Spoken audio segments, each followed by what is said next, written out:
Boris Johnson faces a significant test of his leadership before the COP26 climate peak as the Chancellor and business clerk are at war over the imminent plan for reaching net zero carbon dioxide emigrations. The government is poised to publish its long-awaited net zero strategy on Monday, setting out how the UK will meet its targets to cut CO2 emigrations by 78% by 2035 and reach net zero by 2050. This will also include the heat and structures strategy for separating drafty homes and phasing out gas boilers, along with a massive expansion of coastal wind, and erecting electric vehicle charging networks. But Green contenders are concerned that the strategies, put forward by Kwasi Kwarteng, are being incapacitated by opposition from Rishi Sunak, who's refusing to give acceptable backing. Failure to put forward a feasible and well-funded design for reaching net zero would destroy the UK's credibility at a pivotal time, contenders have said, just weeks before the UN COP26 climate addresses, which begin in Glasgow at the end of this month. Ed Matthew, Crusade director at green think tank E3G, said to achieve an ambitious outgrowth at COP26, the government has to lead by example. However, how are they going to convert the rest of the world to get on track? The whole politics strategy is absolutely dependent on having a believable plan in place in the UK, if they do have their own house in order on how to reach net zero. Kwarteng has spoken intimately in favor of decarbonising electricity generation by 2035, and is pushing net zero behind the scenes. This is a new departure for the business clerk, who comes from an explosively free request standpoint, as one of the authors of Britannia Unchained. But interposers claim the epidemic has changed his outlook, and that he has experienced rudiments of a green conversion, though he's also still intent on empowering new canvas and gas in the North Sea.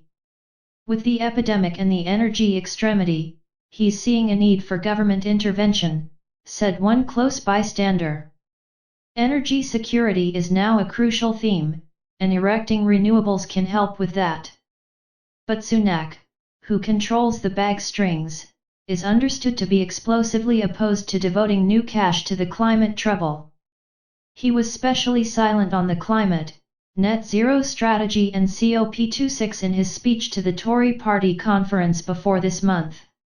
It's astonishing that he didn't mention climate change, the single topmost trouble the UK frugality is facing, and with COP26 approaching, said Matthew.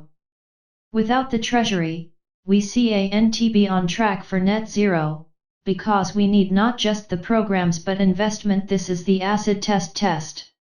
A government source denied any split and told The Guardian this is a whole government approach. Every department has inked up to net zero and the High Minister is the biggest exponent of this docket. The medication of the strategy with the Treasury has been smooth.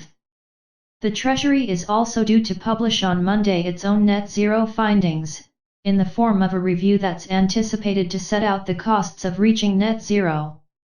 The Treasury net zero review is controversial among green experts, as The Guardian understands it'll not take account of the numerous benefits of cutting emigrations, including green jobs, lower energy bills and health advancements from cutting air pollution, as well as reducing the impacts of extreme rainfall.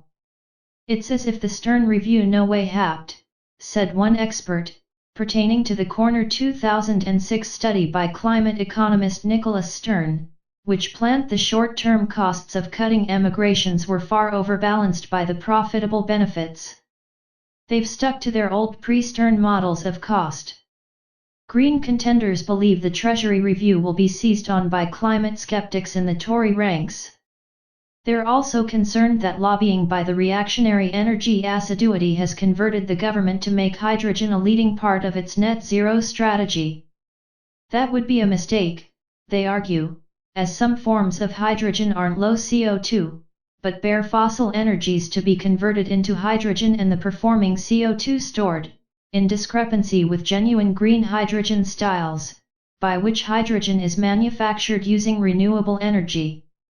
Hydrogen boilers are greenwash, said Matthew. They will largely increase energy bills. However, that's a bad sign, if they reconsidering hydrogen. Cod Kramer, global climate lead at the charity Christian Aid, said the government is presently promoting false results that effectively subsidize the reactionary energy assiduity. It's crazy that they plan to use taxpayers' plutocrat to promote hydrogen made from reactionary gas rather than renewables, and for landing carbon from burned reactionary energies and storing it underground.